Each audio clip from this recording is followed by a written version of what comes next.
right. Good evening, everyone. My name is John Shimabukuro, and I'm a member here at Christ Church. We just want to thank each and every one of you for being here tonight. We know that there are certainly a ton of other things that you could be doing on a Friday night, the Valentine's Day weekend night, but you chose to be here with us, and we're really, really grateful. So welcome to Christ Church of Chicago. We're a Christian community brought together by the grace of God's love and grace.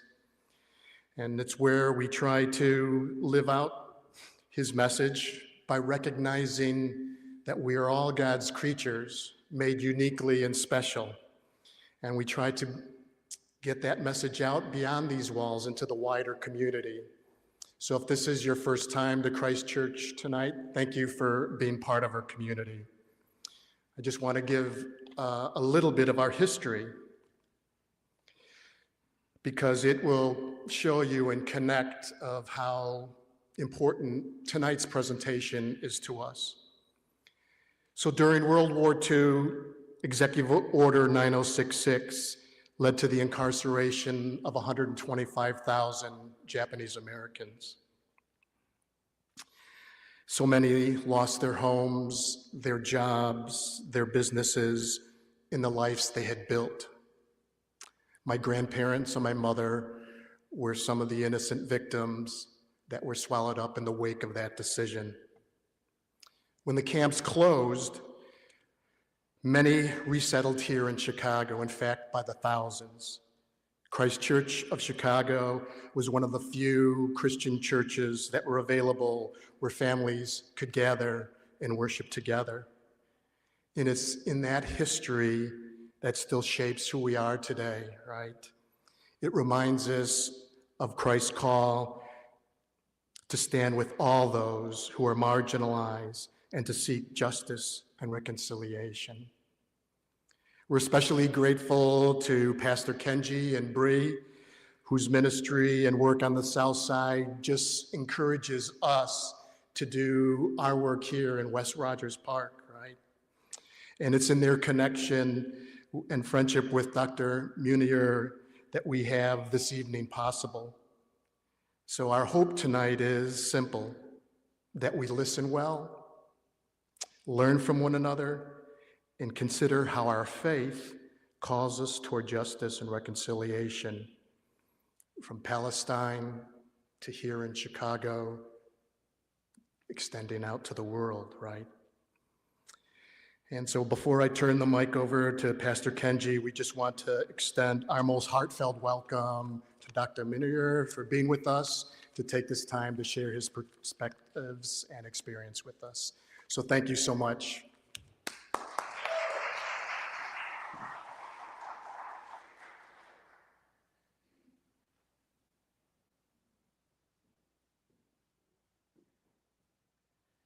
Good evening. I am not Dr. Salim Munayer. My name is Reverend Kenji Kuramitsu, and I'm really thrilled to be here with you all tonight. There's a lot of ways you could have spent your Valentine's Day, pre-Valentine's Day weekend, and we're really grateful to have you here in this community. As John Shimabukuro shared, Tri-C is a community that was founded as a result of racial injustice and people coming together in resilience and in hope.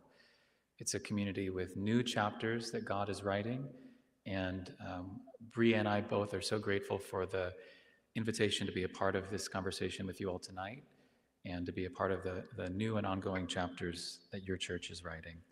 I think the United Church of Christ says God is still speaking, which I really like.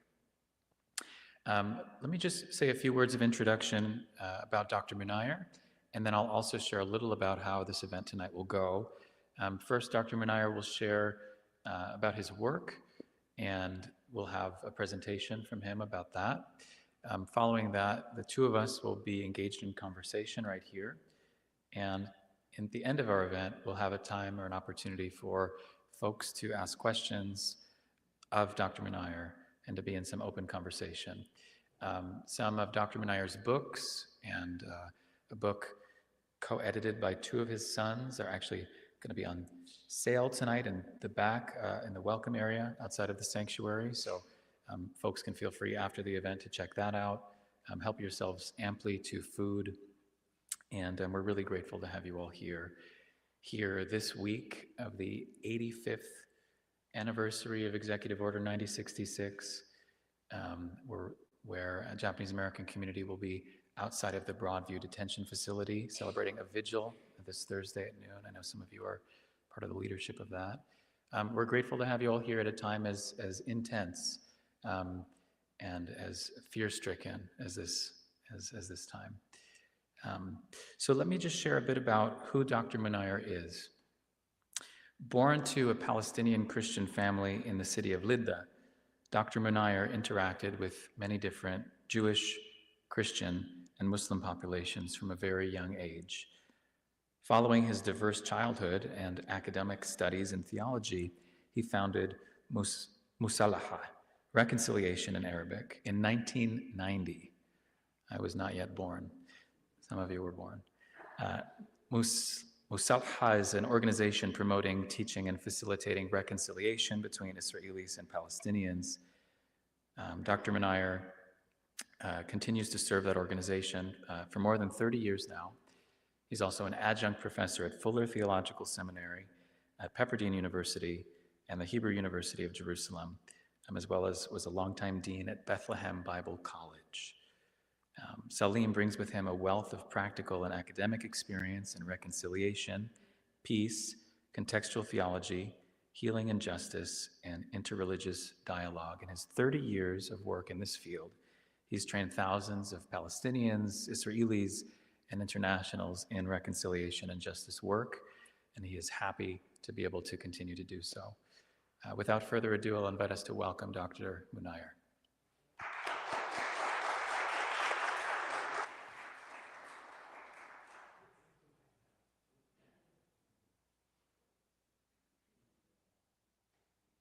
Oh, technical question.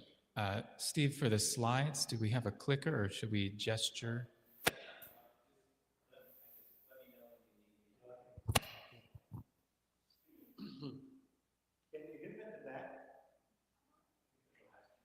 Oh, okay, we need for the live stream.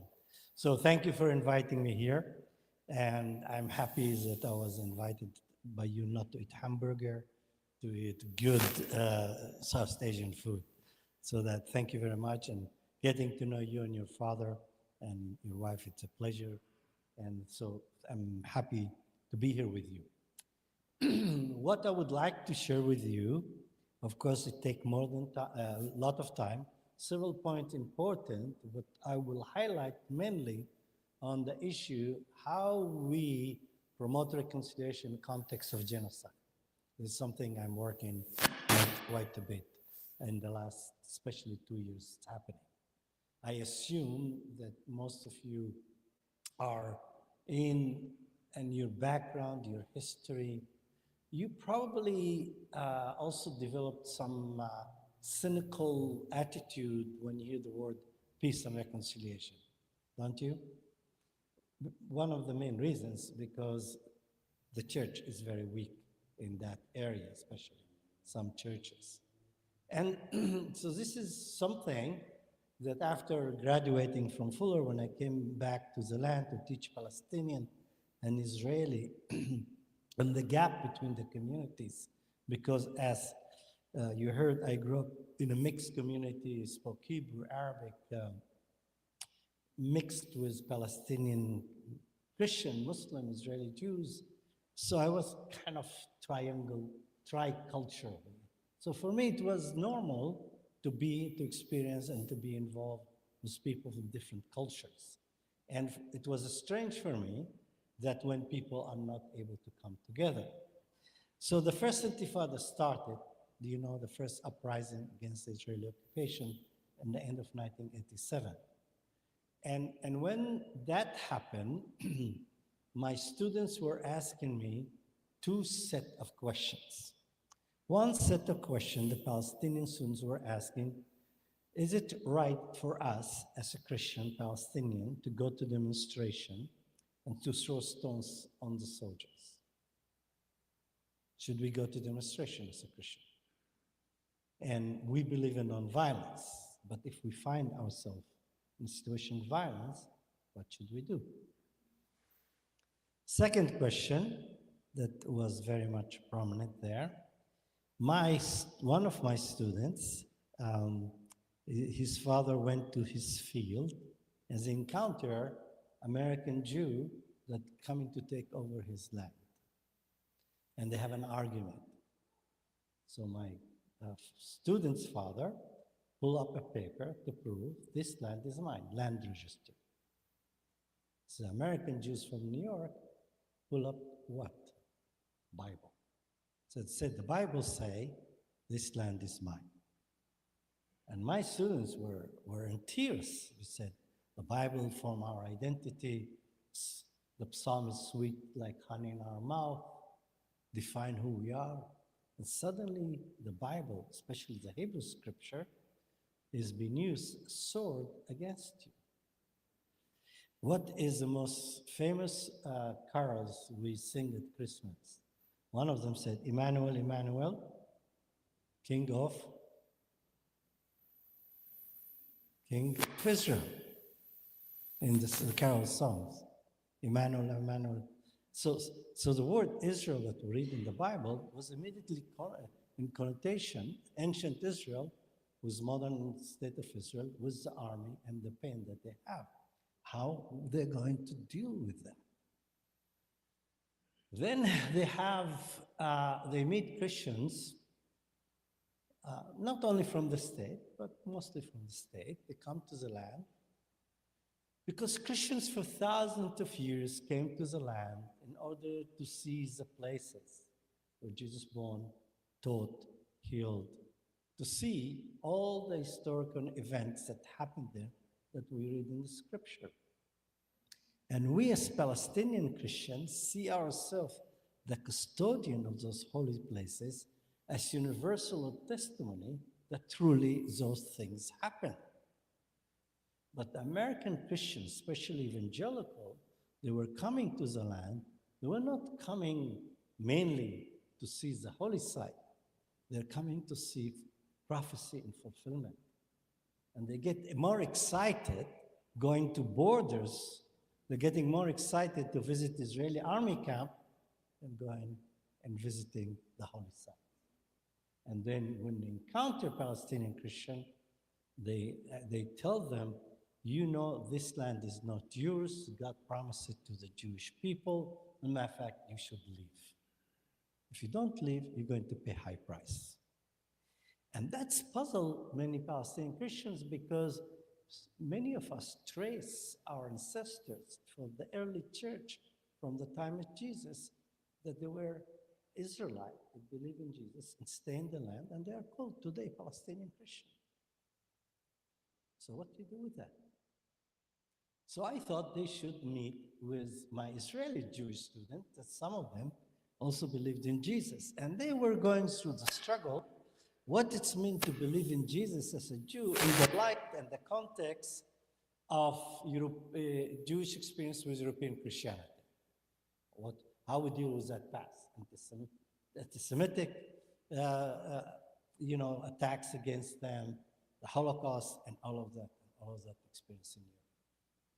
When the Intifada came, suddenly the relationship between Israeli Jews and Palestinians came to light.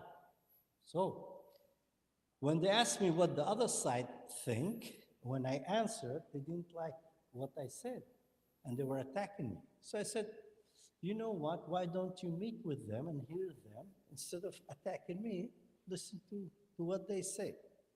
So I thought to myself, they're students, they're studying the Bible. That group were both sides believing in Jesus. We work with Palestinian Muslims and other group of Jews. This group, I said, because they believe in Jesus, they will be able to come together. And guess what? It didn't work. So I said, my students, still young, not mature, don't know. I'll bring pastors from both sides.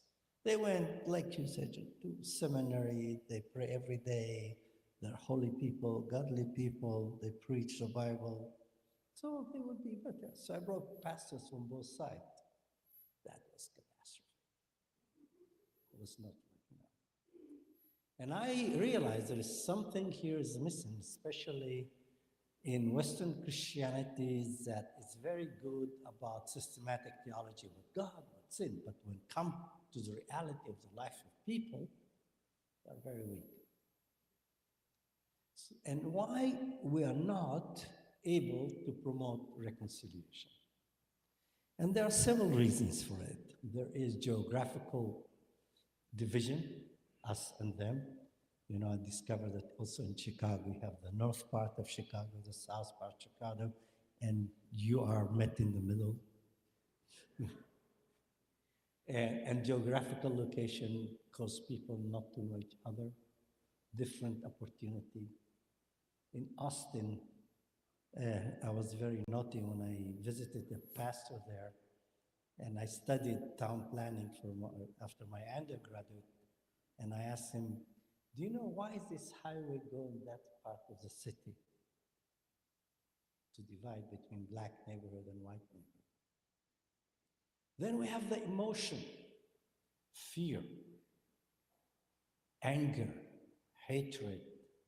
It's not just come, let's talk about it. And emotion are very important because emotion are indicator that something deep is happening. And fear, you have real fear, imaginary fear, and manipulated fear. And our leaders, political leaders, play a lot with our manipulated fear. So we'll vote for them, or keep them in power, and so on. So emotions are, for example, when you're angry, that because people challenge your worldview. If you're fearful because your security is under threat, not only physical, economic, human right. And if you're depressed because you cannot do anything about it. So emotions are very important. But because I was doing my PhD and I saw something that in previous training I didn't see. It was in social psychology, especially relationship between groups. We're the good, they are the bad. We want peace, we want war. And what's happened, we begin to label other people in general language in order to dehumanize the other people. Because if we are in situations of difficulties and we realize that the other people created in God's image, we will not lash violently against them. So we say the Jews, the Arab, the Christian, the white, the black, and all of that is to quiet our conscience. So dehumanization is a very deadly process, and it's happened in the simple things if you divide people. Some of you teachers, you know that in the 60, a white teacher in North Carolina divided its class. White kids, brown eyes, blue eyes, the classical example. And immediately the kids were against each other. We build our self-esteem on the expense of the other. We choose the values that we're good at, and we choose the value that they're not good at in order to build our identity on other people's expense. And this dynamic gets worse when we demonize others, when we describe the others that they are evil without redemption. One of our colleagues wrote a book called About Hate. The word hate is horrible, make you not comfortable. But when you meet people, they say, we hate people. And not only they hate people, they will tell you, we want to destroy them. What process human beings go through in order to say, to speak, and to act? It is because they think morally they're justified because the other side is evil and beyond redemption. This is the way they justify what they do. But in order to have reconciliation, other than obstacles, proper reconciliation, we have to have two things. One, where we develop the forum to develop relationship and trust. So we need to develop relationship. But if you develop only relationship, who lose? The weak. Because his injustice, the structure of injustice, doesn't being addressed. But if you deal with the injustice only, many times that can turn into revenge.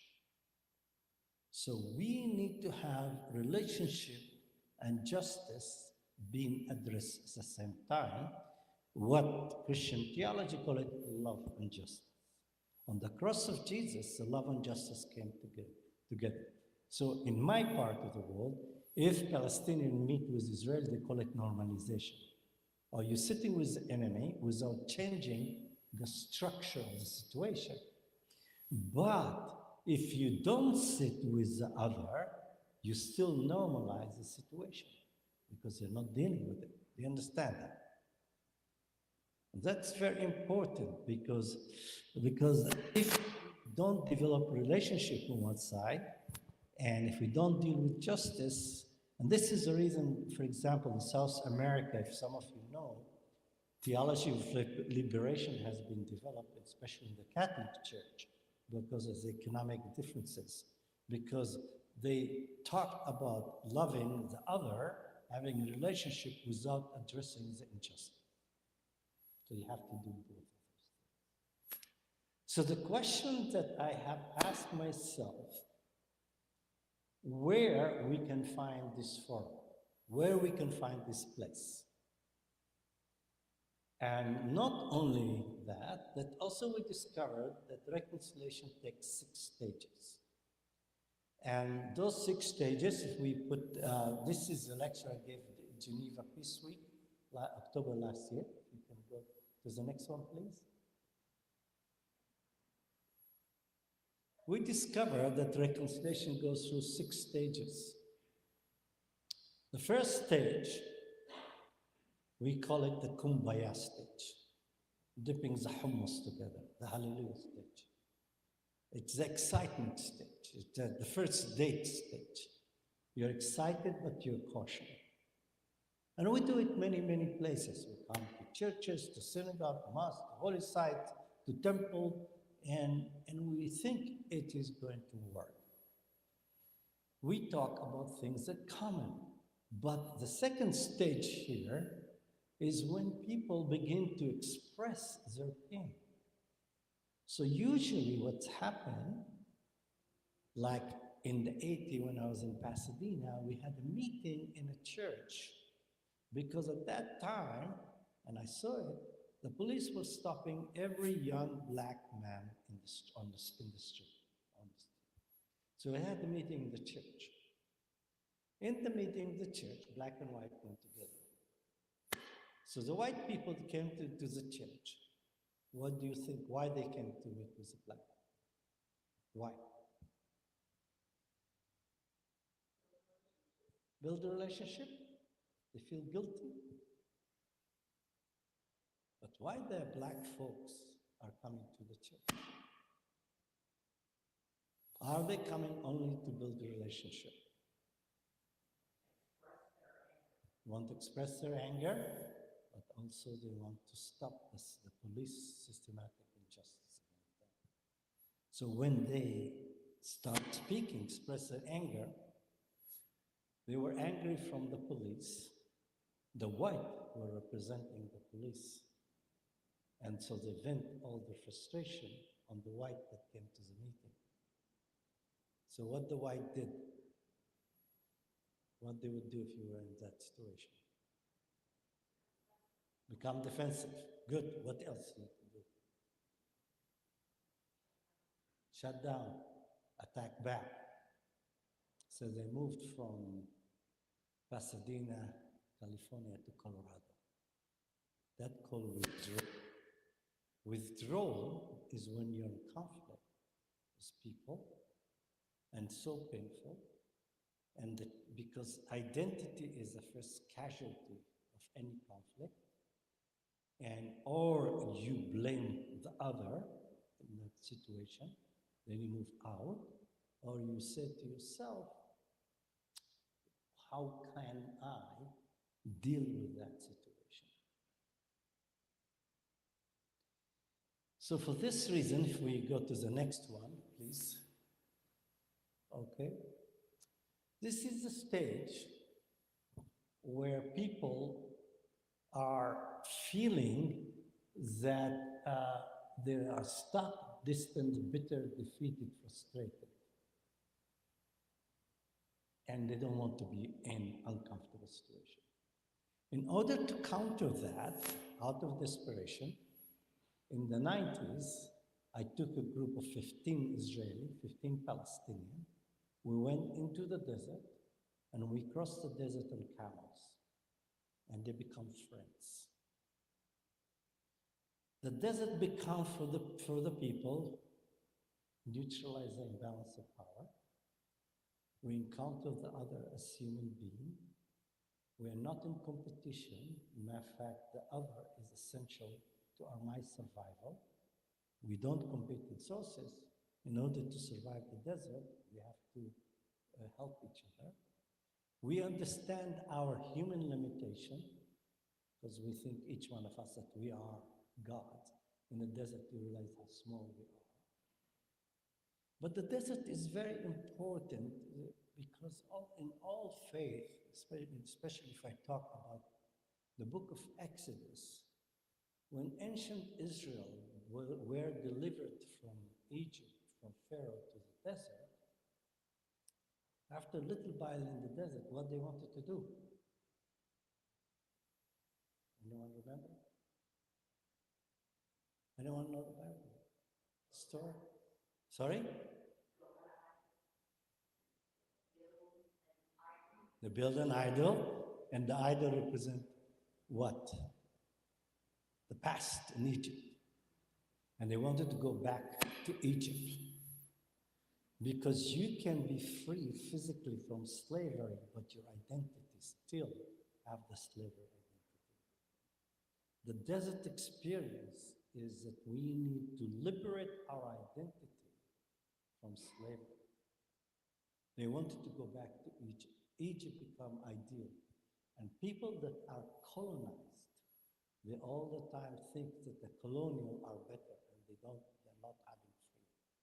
So one of the most important things that God did with the children of Israel in the desert, He wanted to help them to reclaim their true identity as big people created in God's image, people that they need to treat each other with honor, with respect.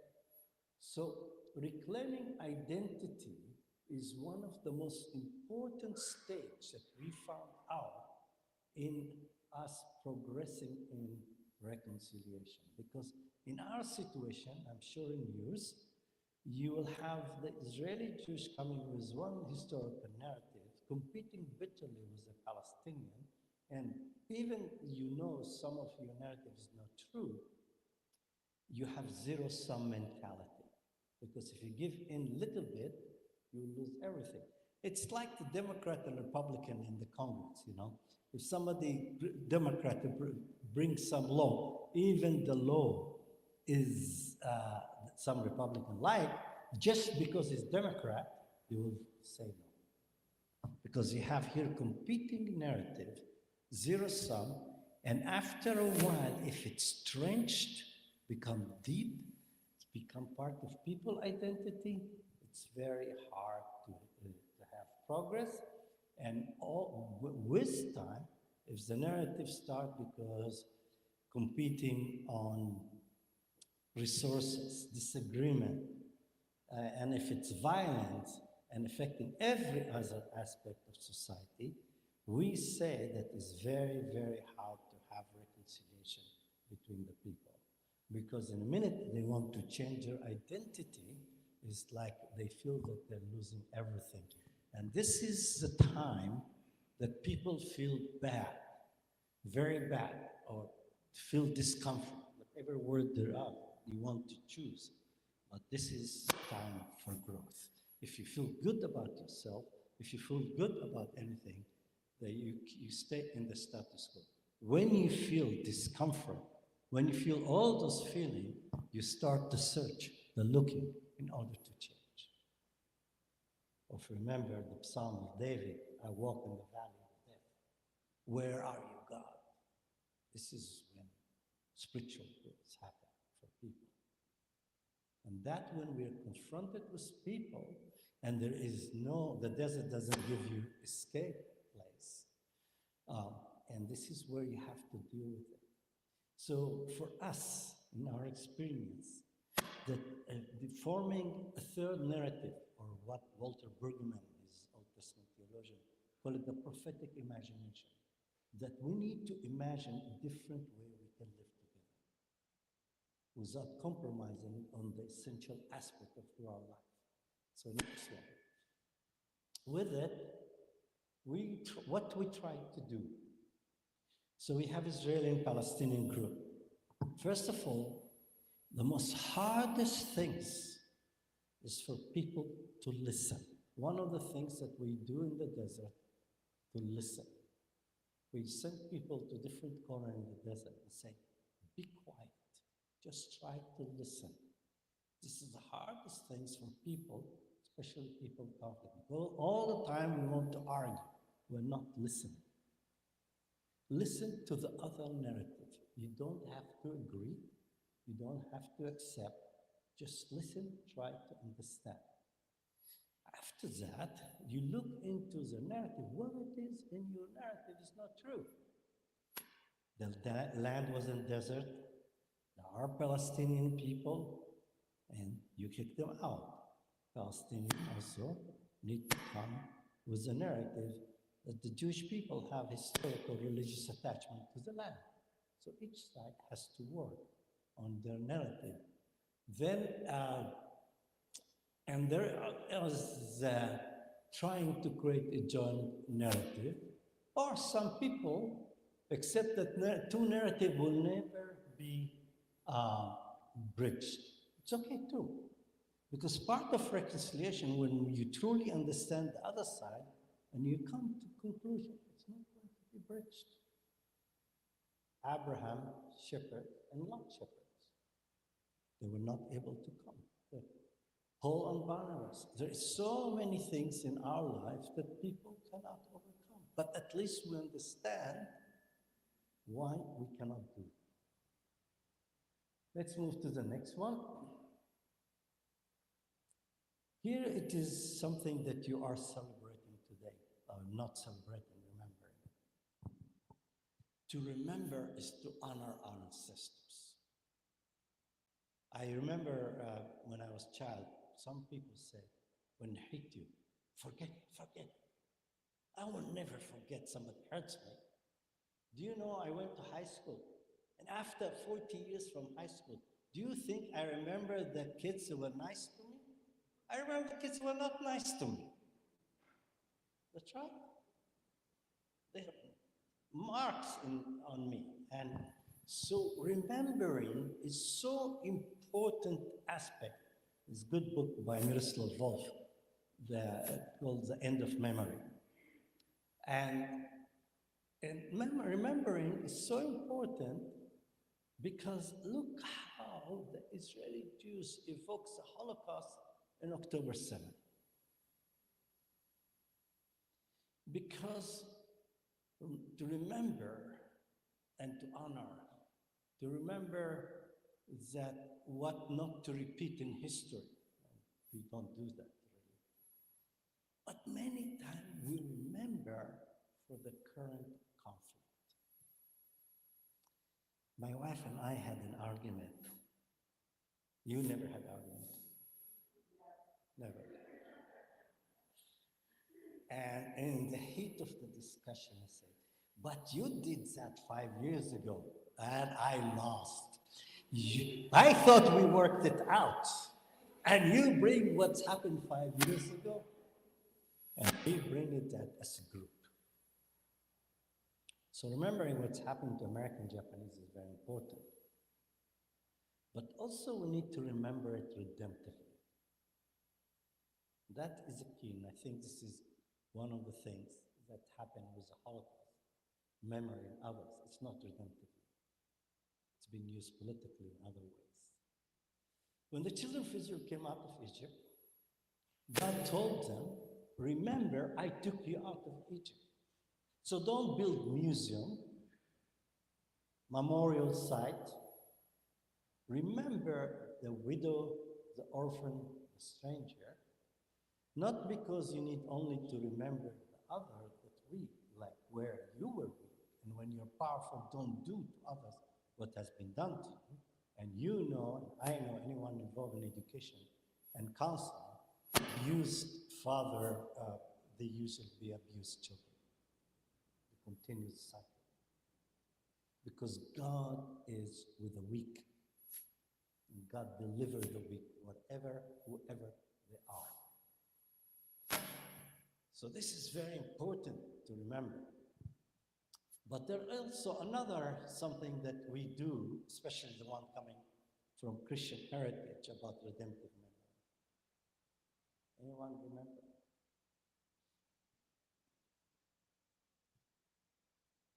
There, what you do every Sunday. Records. Do that in my memory, because God in Jesus died for the weak, for the sinful, for the good, for everybody. Because our memory needs to be redemptive, not creating hatred, enmity, and revenge to others. Because if you don't redeem your memory, you become slave to the past. You cannot live today God's goodness, and you don't have vision for the future. So this is really important in reconciliation, redemptive memory. Then trauma seeking forgiveness and healing.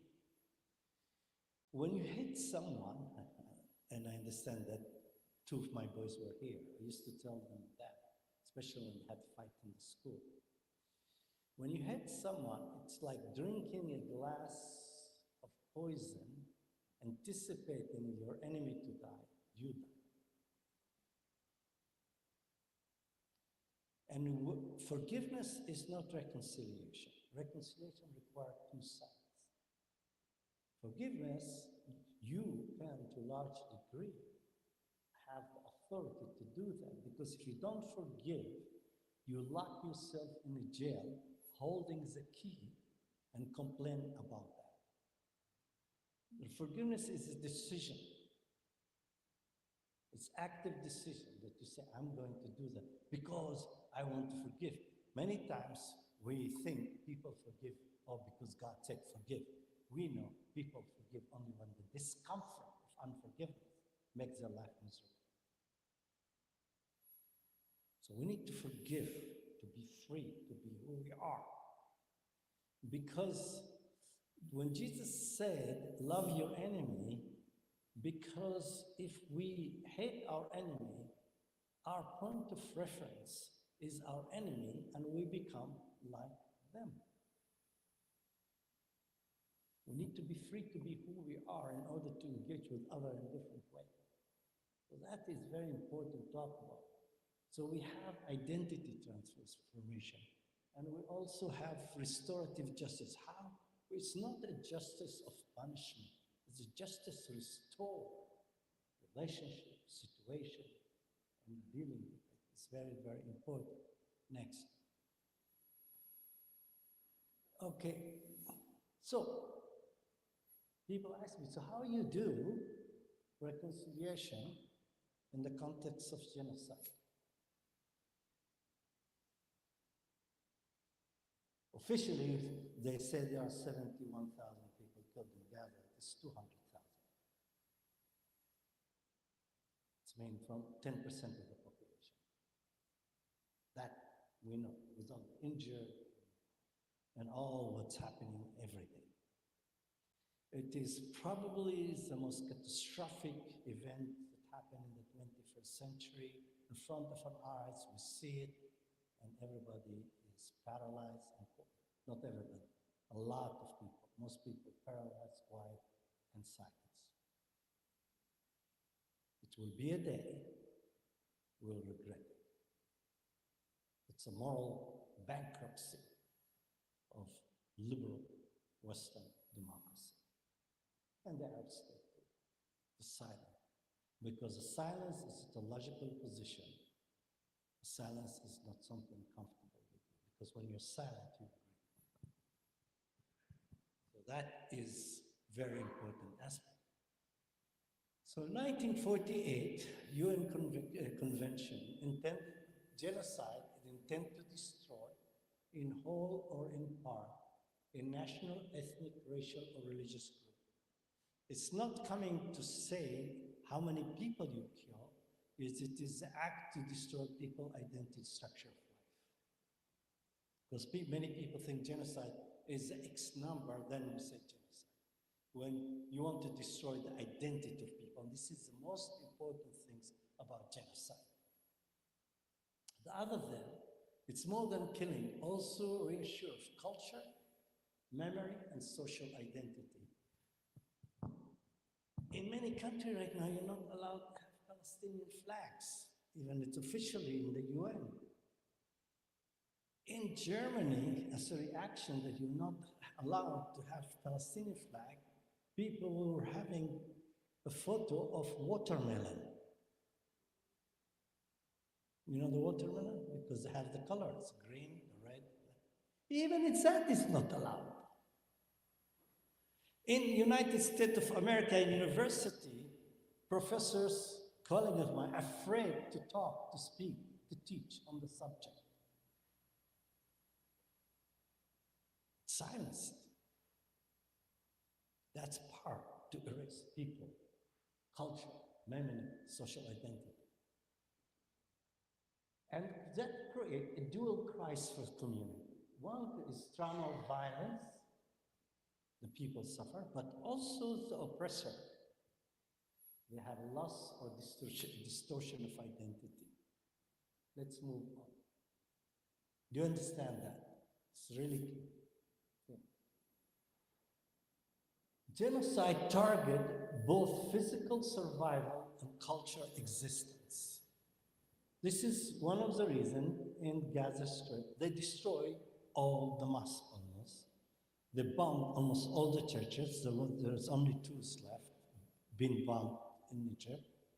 All schools, all hospitals almost. That's the logic behind it. It's not because people are hiding. And then you have the survival struggle to reclaim dignity.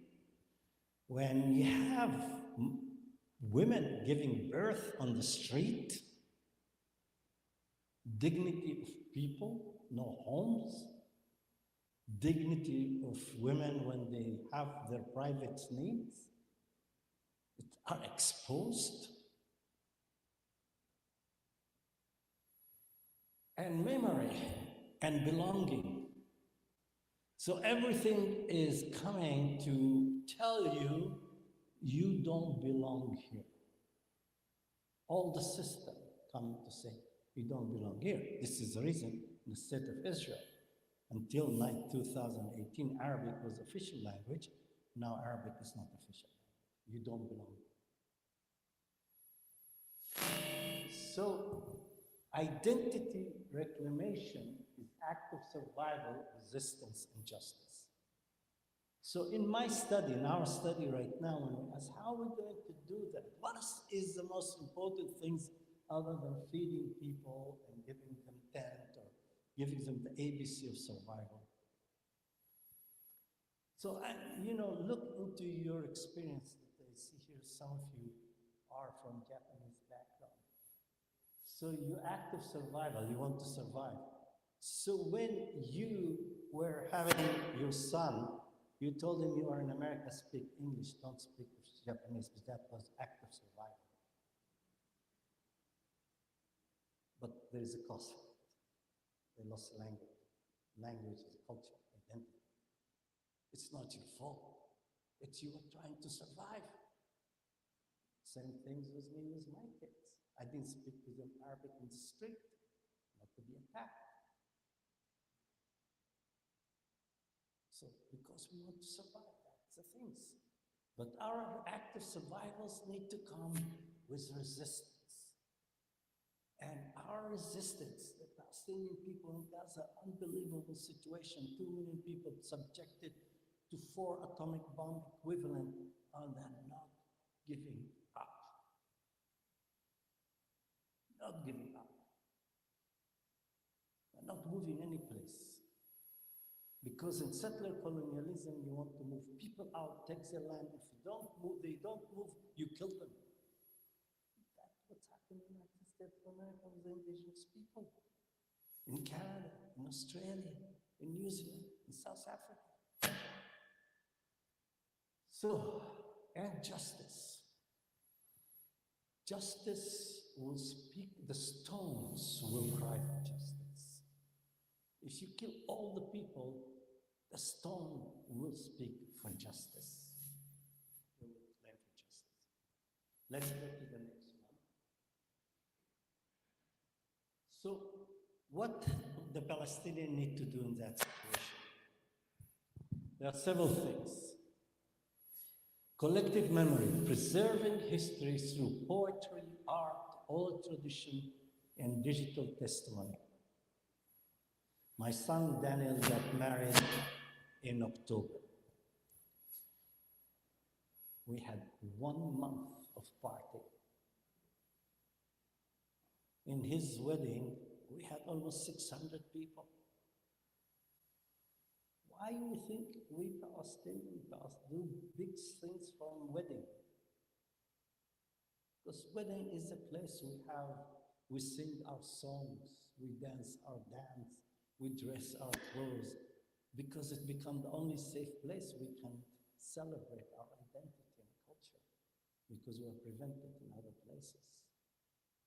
In Palestinian embroidery,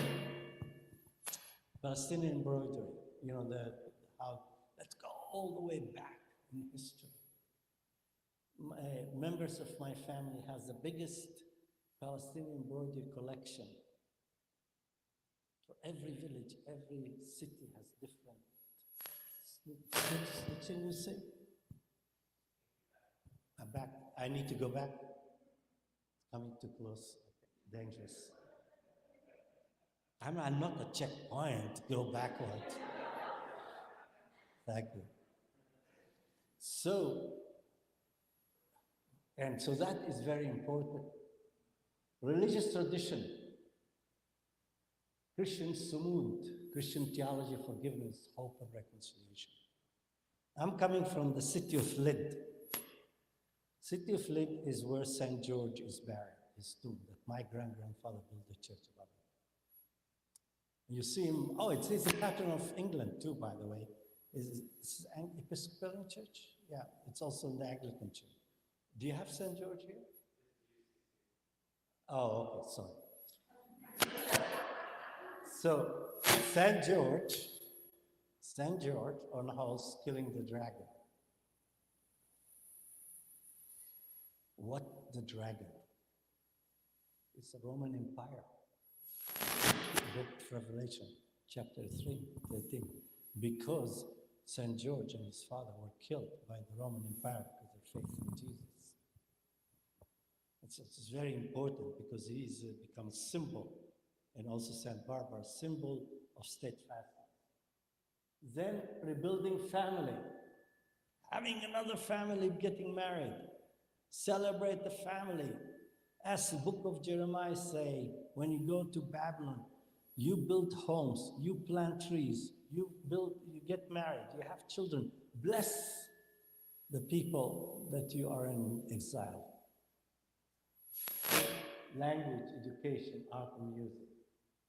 Survival and identity preservation itself as resistance. Challenge, reclaiming identity under ongoing siege, displacement, and identity denial. And I think to a certain degree, Japanese American went some of those things. Identity denial. Denial what's happened to you in the Second World War. Some people still deny. Denial of Armenian genocide, First World War. By the way, it's not only the Armenian, the Assyrian genocide for political reasons. How do you think Armenians feel when their genocide is being denied? The Armenian people used to be 25% the population of Turkey. Today, they're less than 1%. Their genocide is much, much more than the Holocaust. Do we study about it? Do we know? Very good reasons why. So let's move on. Next. Oppressor. So what the Israeli need to go through, Israeli Jews? Several things. They are going to, and some already, in identity crisis. Genocide of others reshape the self-perception of the oppressor. Many of the Israelis are not there. The majority of the Israeli Jews are not there. But Gaza will stay forever in their history. That they did it. How are we going to deal with it? Moral reckoning, confronting narrative of chosenness, security, and trauma when implicated in oppression.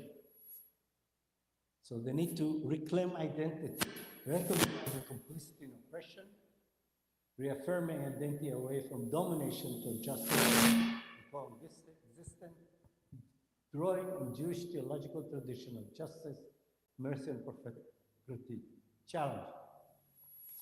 Risk of doubling down victimhood narrative instead of accountability. And we hear it right now in the language of those of saying a double victimhood, using the word Holocaust, massacre, genocide, and all that things. In other words, when we do reconciliation, the weak and the oppressed need to be liberated, and the powerful need to redeem.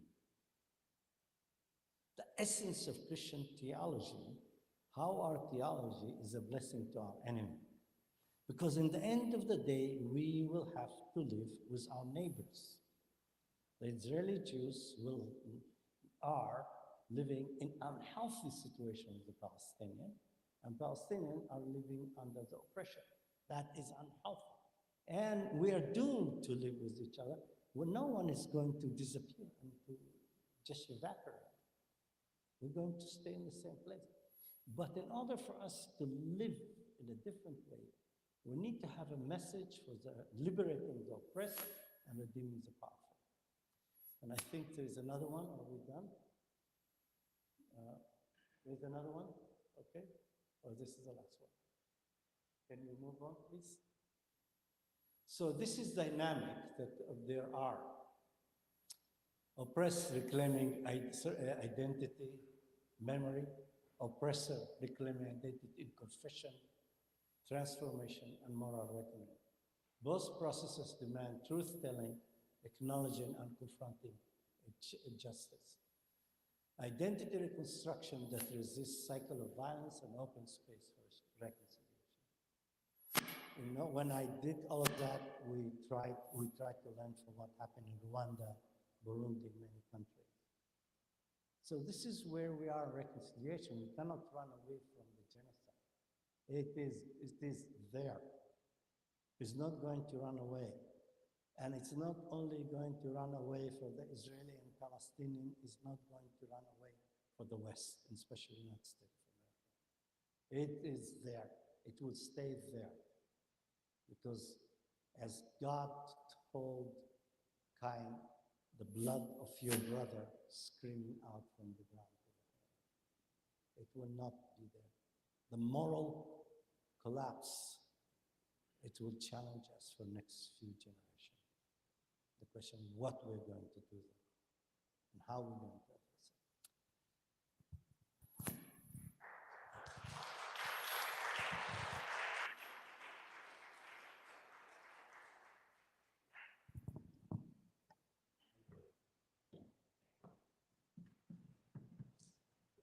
Now I have to go through test.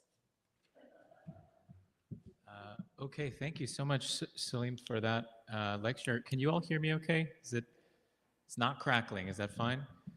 It's better to not have it crackle? Oh, thank you. I'm sorry about it. No, that's I'm full of electricity.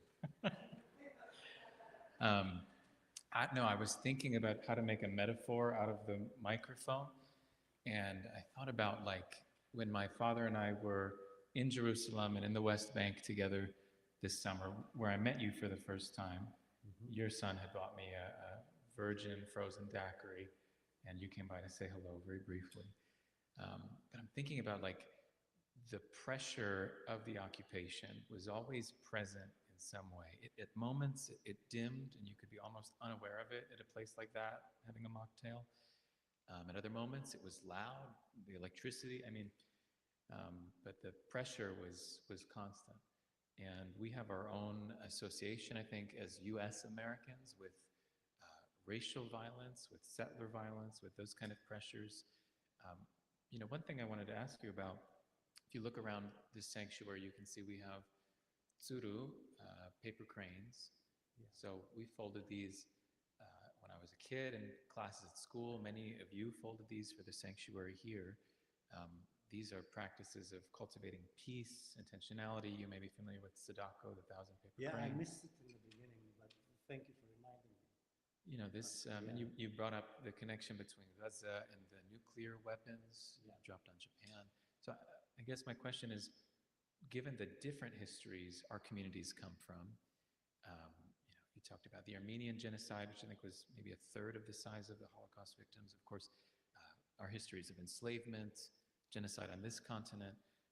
To what degree do you feel it's useful to use these kind of analogies versus saying like, what's wrong is wrong, regardless of whether we can relate or connect or have our own association with histories of violence? When you do marriage counseling, sometimes talking about other couples' struggle help for couple to listen. So using other people's struggle, like for example, we talk about the Cypriot struggle between the Greek Cypriot and the Turkish Cypriot. Help Israeli-Palestinian to reflect, because when you talk about yourself, people become defensive. When you talk about others, it does help. And also, as human, there is certain pattern with all humanity. And I remember the first time we took a group of Palestinian and Israeli, and we said we want to go to places of pain. And so the Israeli Jews wanted us to take the Palestinian, or they take the Palestinian through Yad Vashem Memorial. The Holocaust Museum. The Holocaust Memorial. So that's one of them. And the old one, not the new one. And you go through the stages of dehumanizing and demonizing the Jews in Germany and Eastern Europe. Suddenly, one of the Palestinians looked to the Jews and said, "Hey, just a minute. We have different color for ID card. We have different color for car license. We are a certain geographical area. There is similarity." And they were in shock. Because we as human, when we treat others not in the right way, there's quite a bit of a lot of similarity. And also then, just a mile from the Yad Vashem, the memorial, there is Dir Yassin. Dir Yassin is a Palestinian village that one of the big massacres in 1948 has been committed against them. The soldiers that committed the massacre are soldiers that survived the Holocaust. And that tells us that the human people can do great things and great things to each other, but also human can be destructive in certain conditions, situations. There's something in us as human that we can do really bad things to other people. And that's what Paul said. And I think this coming to terms with our humanity is very, very important. That the Holocaust Museum in Jerusalem is built a stone's throw, if you will, from that place. Deir Yassin, which... And built on ex-Palestinian village land. So the museum to the Holocaust in Jerusalem on a destroyed Yes. village itself. Chicago history, our former mayor, Rahm Emanuel, his father, was a part of Irgun, the terror organization that cleansed that village. Yeah. Um, You know, you talked earlier about, you said, I think, the desert has an equalizing power for the communities. And, you know, some of the folks in this room would have been familiar with the YMCA Camp Channing that my grandfather directed for many years, right? This was a place where your families took you on vacation, or a camp that was racially integrating in the 60s when he was a part of it. And the stories we would hear growing up were that something about the encounter with the land, with creation, with nature, it didn't totally do away with the power dynamics of race and control, but there was a sort of suspension, or um, something happened that allowed for an encounter that wouldn't have been able to take place in segregated Chicago. And I just thought about this example you give of bringing people to, I think, Wadi Rum or the desert. And I wondered if you could talk about the role of creation and the land in facilitating potential for change.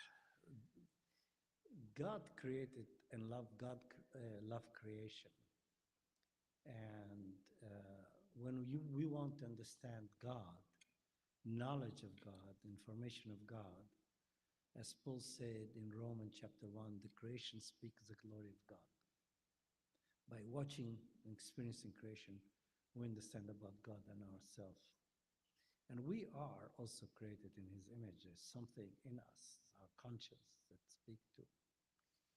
But in the desert, also, the lack of water, the understanding how small we are, the need to come together, the spirituality of the desert is so powerful that a year ago I took very strong-minded, both Israeli Jews and Palestinian from a city we call the mixed of Palestinian population inside of Israel, Christian, Muslims, and Jews.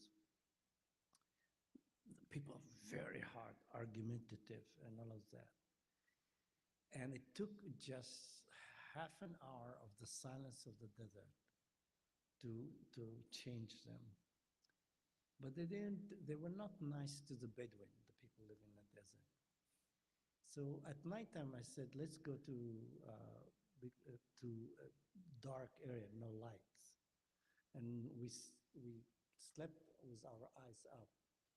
And the Bedouin began to explain to them about the stars in Arabic and English, explaining them to stars. That was shocking for them because they thought he's primitive, he's not educated.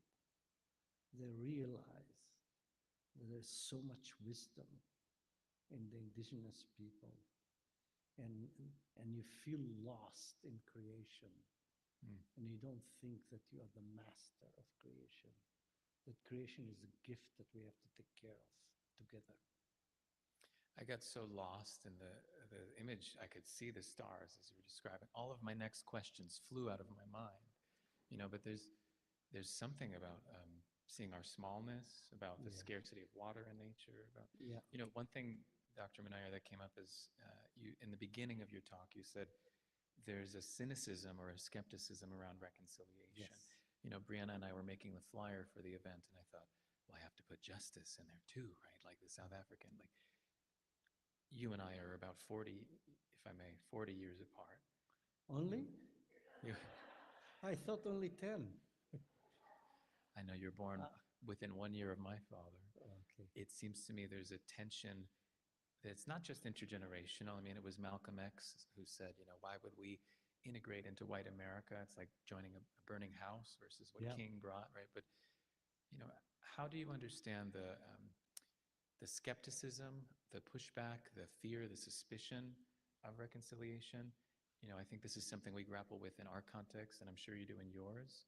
And how do you respond to folks who are, you know, more what James Cone once said, you know, like, we live in different worlds, and let's leave it at that.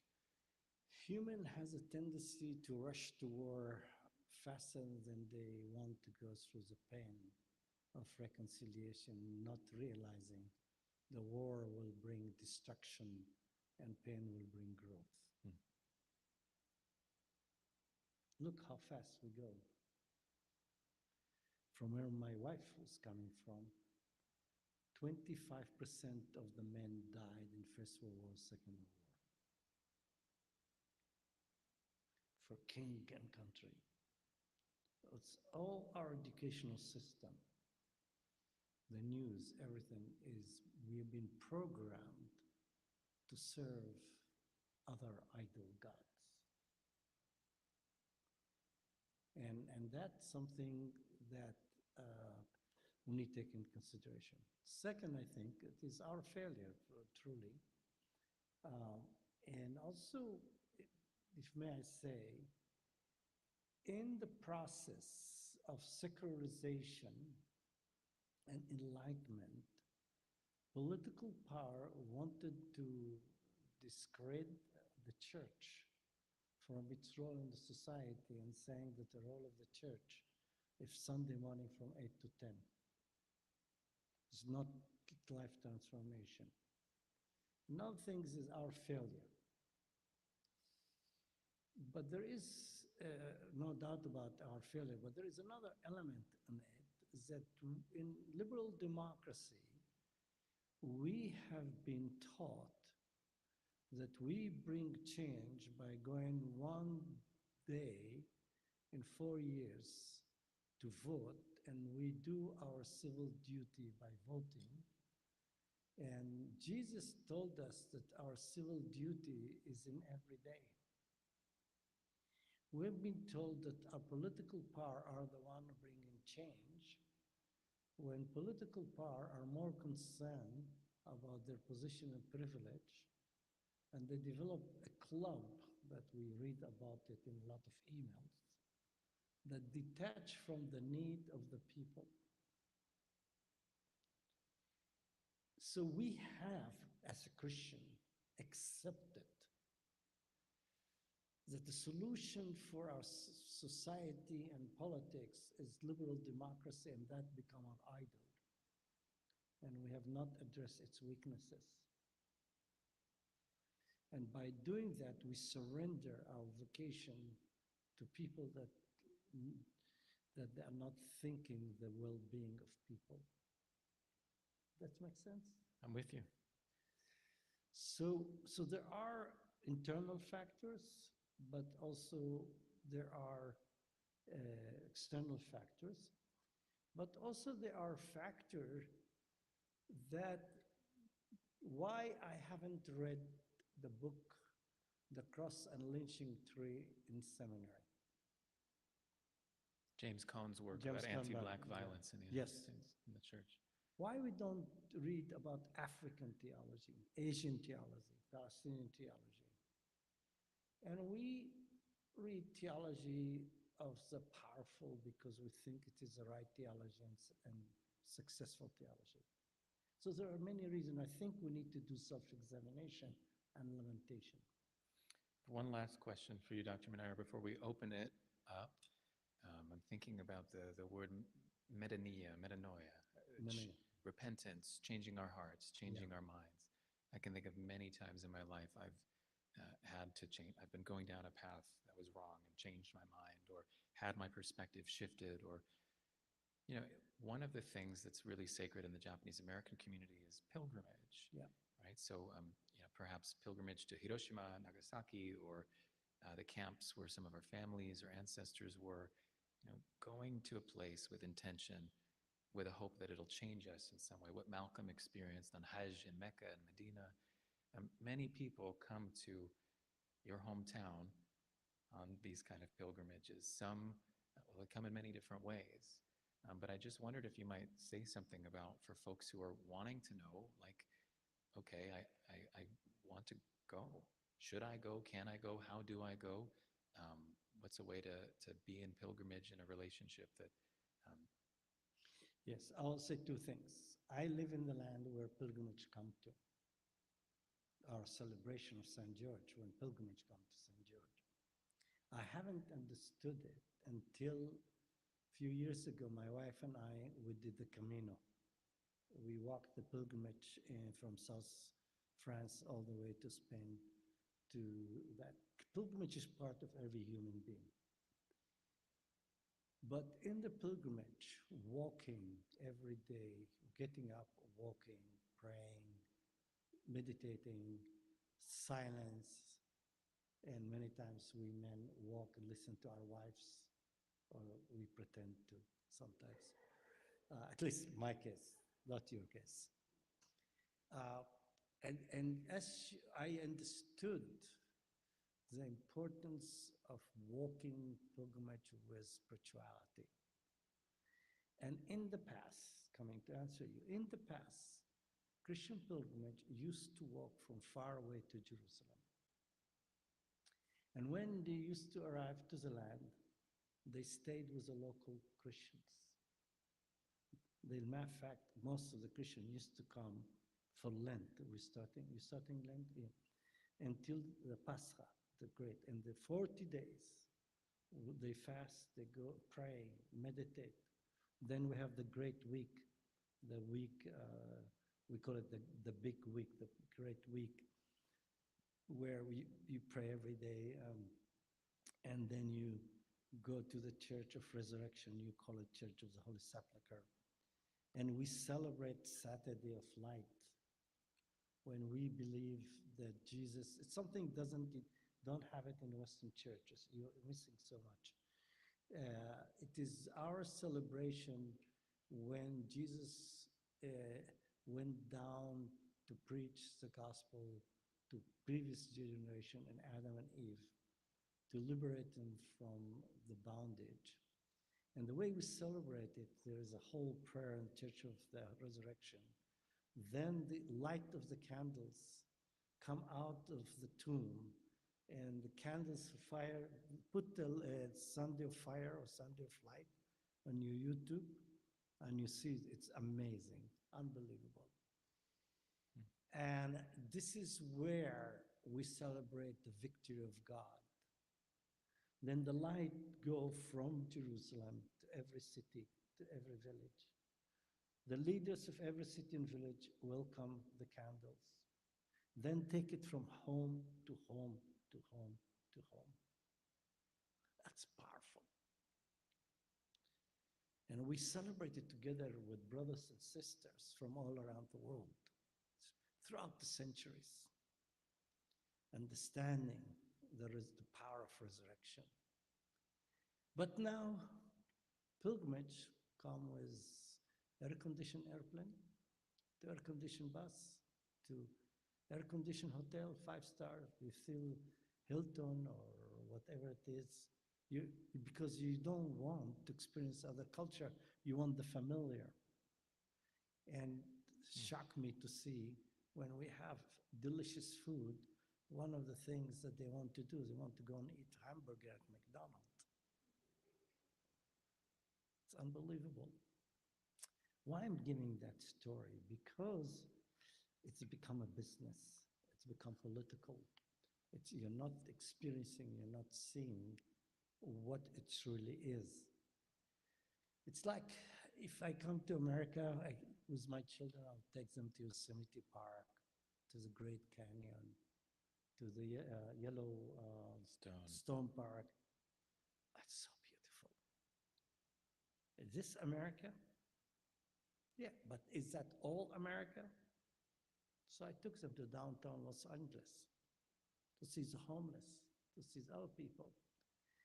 And when you come to the land, you are subjected to political agenda, not to expose you to the reality in the land.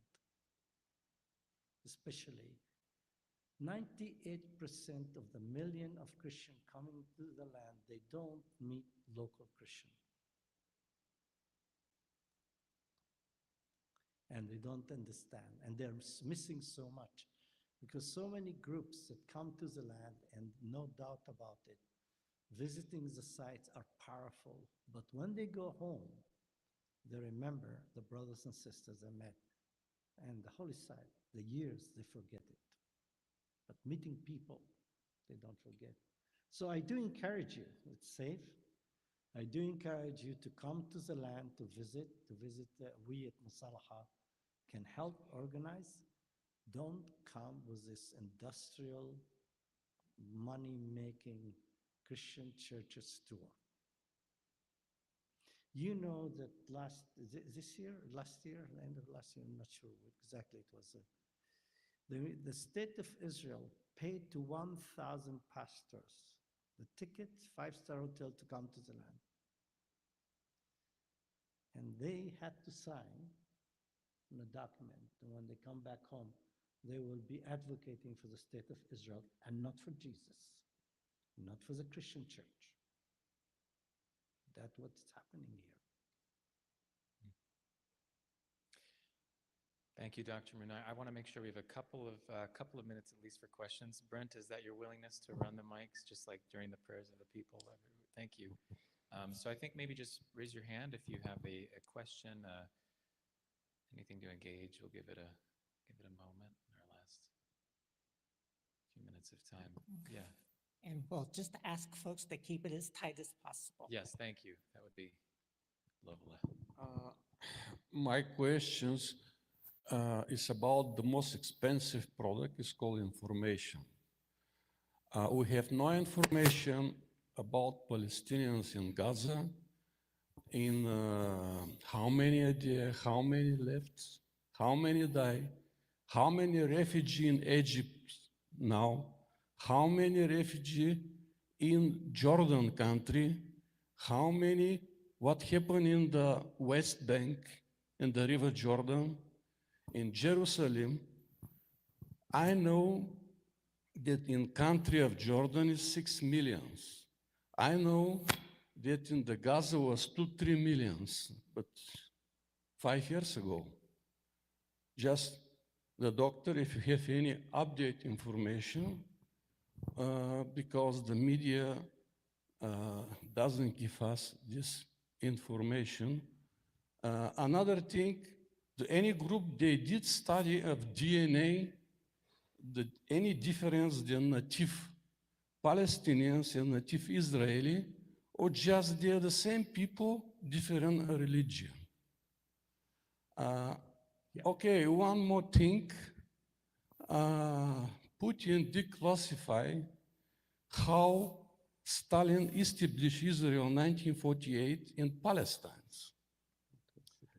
And any group they study to once forever to make the country like federations with Palestine and Israel together, or to move Israel to Odessa, Ukraine, and leave the territory for Palestinians.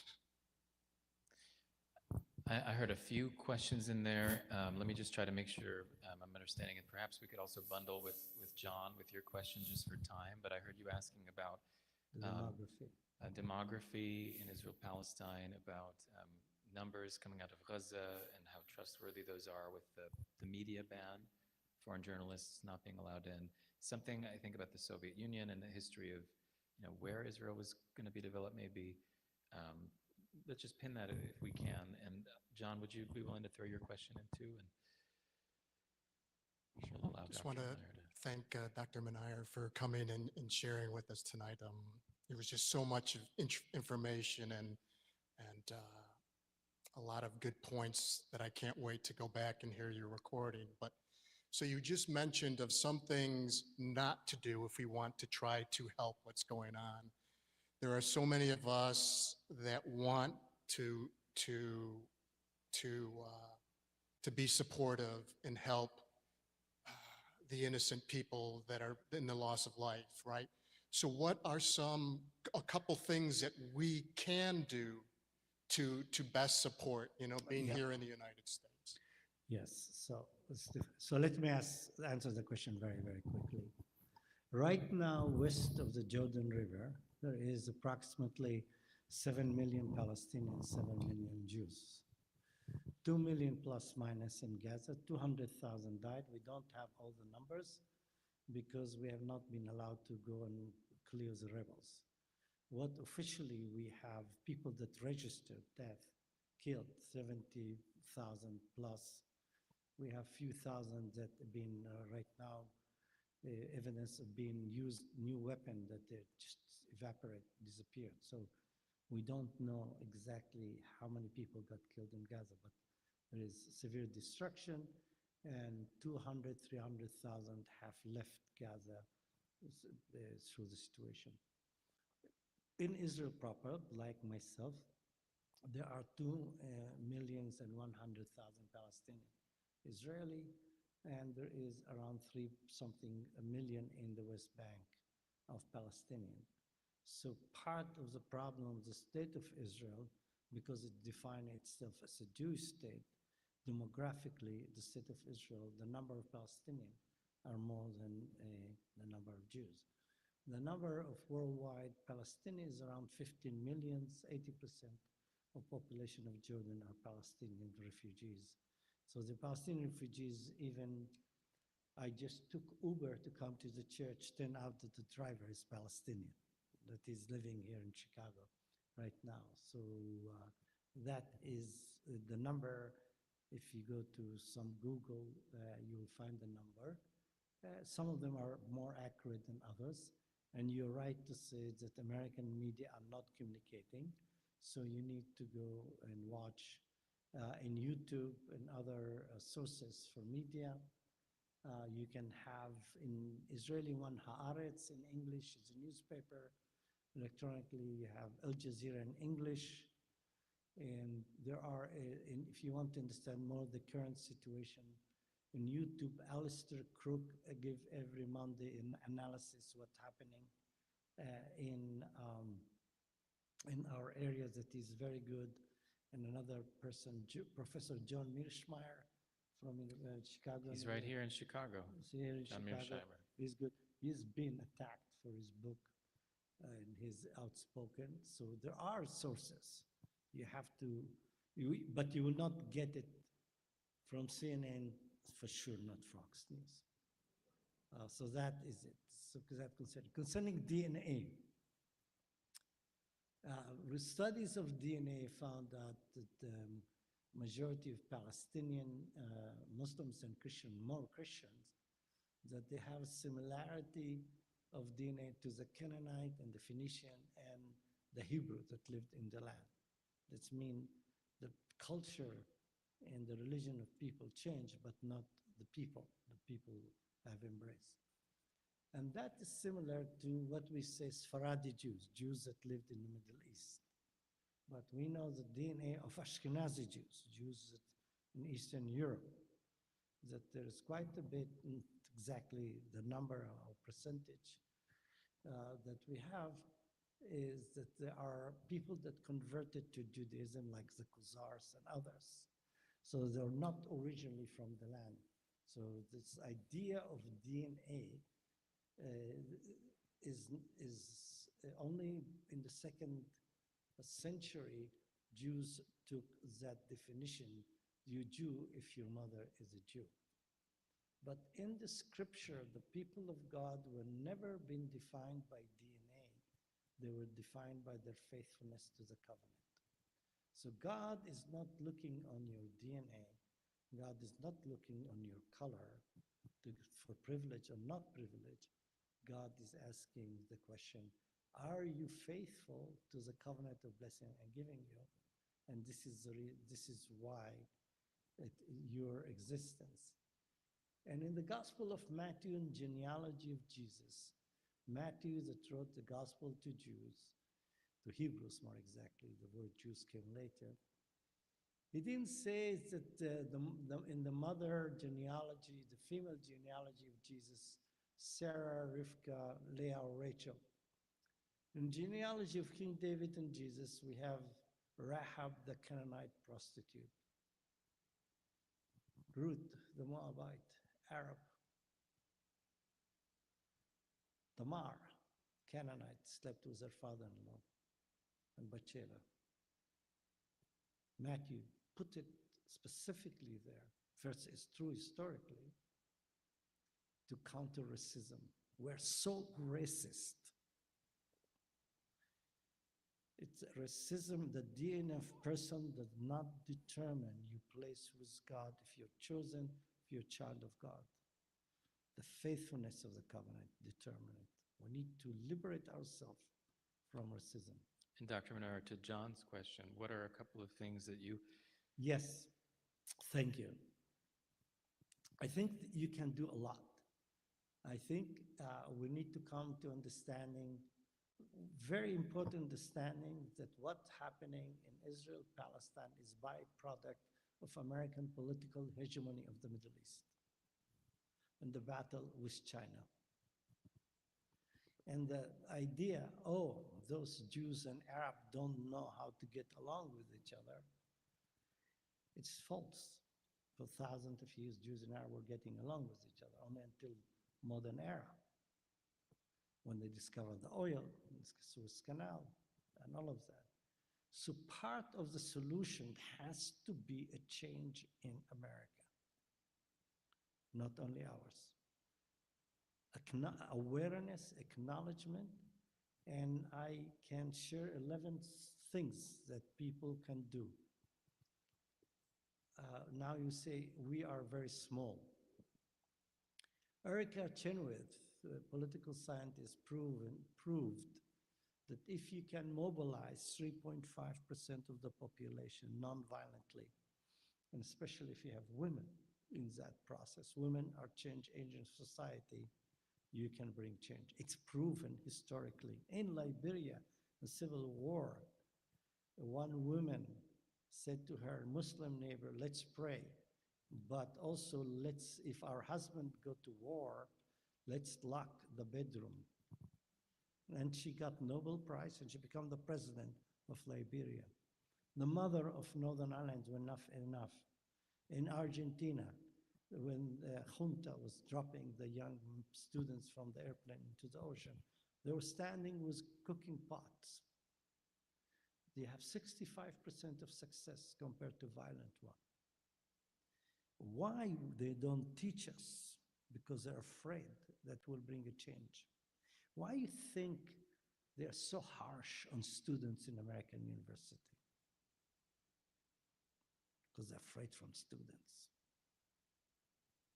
They're afraid of people that think freely, have dialogue. They're afraid of professors because they know students know better than they are. Why they are not closing our churches? Because they are not afraid of us.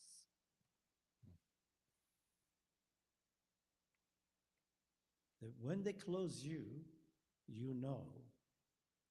Because right now you want to pray as much you want. You want to fast as much you want, as long as you don't disturb the structure of power.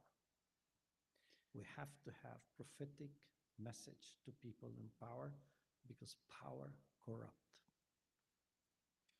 I think we may have to leave it there for tonight with our time boundary. Would you please join me in thanking our guest, Dr. Thank you. Salim Thank Munayer, you. for his time. Thank you. So thank you very much. Thank you for your hospitality. At the back, if you want to receive more information, also answer your questions, there is a signing up sheet. There is excellent movie that you can see, No Other Land. It's been going to be shown the other side of Chicago at Wheaton College. Imagine Wheaton College.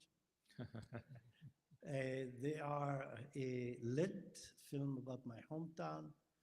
There is When the Olive Tree Cry. Weeps. We screened it here last. Sorry. So there, and also for people coming from Christian tradition, there is excellent 10 years old, still good movie, With God on Our Side by Porter Speakman. I think you can get it even free. That explains situation. So the resources are there. We need, like I was looking to buy today laptop, and the lady I was staying with immediately know how to search and find where the best price. Because the situation affects all of us. We shouldn't be lazy finding the truth. So I'll thank you again, and It's I not want telling to off thank people, I just encourage no, you of course. to search. I just want to thank Brent. You may have some words, but I want to thank Brent, Hope, Nancy Takagi, and John Shimabukuro, and again Christ Church of Chicago. Thank you so much for having us. Thank you, Brianna Kuramitsu, for the labor that made the event possible as well. Thank you. Yeah, so let's do a round of applause. And just what I'm struck by, right, is tomorrow is Valentine's Day and the holiday that we celebrate romantic love. And this evening, right, we talked about the horrors of genocide and the capacity of humans to inflict hate and damage upon each other. So to be able to come here this evening, all right, and get in touch with the range of humanity and, you know, the challenge before us of how to find that bridge in between and to see such inspiration from the work and your dedication of your life that you have given to find that bridge is just amazing. So one more round of applause for you. everyone who has Thank you. contributed. Thank you all very much. Go in peace. Go in peace, get some food if that's still available.